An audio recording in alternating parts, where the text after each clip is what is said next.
Jayson Castro determined for PBA comeback. At hindi pa nga daw tapos ang kanyang career. TNT veteran Jayson Castro said he excited to play in the PBA again, as he continues his recovery from a patellar tendon na natamo niya sa kanyang kanang tuhod noong Pebrero. Natutuwa rin si Castro sa paglipat ni LA Tenorio sa Magnolia head coach, at sinabing masaya siya para sa kanyang dating backcourt partner sa Gilas, Pilipinas. Si Jayson Castro ay naglalaan ng kanyang matamis na oras sa pagpapagaling mula sa isang injury sa tuhod, dahil siya ay inaasahang mananatili sa TNT lineup para sa Philippine Cup sa PBA 50th season.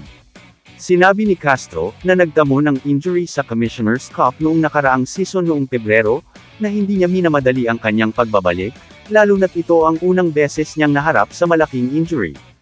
Nasa 39 na taong gulang na, hindi magandang pilitin ang sarili na mabilis na makabalik, lalo na't nasa buong kalusugan na sina Reynam Botoc at Jordan Heading, para sa All-Filipino Conference.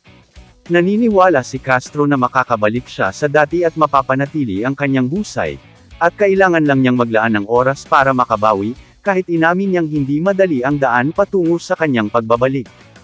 Nagpapagaling pa din sa injury si The Blur Jayson Castro, ay kahit papaano may solusyon na ang TNT dahil pinapirma nila, ang dependable both on offense and defense na si Gio Halalon. Marami naman nag-aakala, na si Jayson Castro ang next coach ng tropang 5G, kapag nagretiro na si Coach Chot Reyes. Kamusta mga idol? Sports Zone PH, para sa sports news and update. Kung bago ka pa lamang dito sa channel ko, pindutin mo na ang subscribe button at notification bell para lagi kang update sa mga sports news.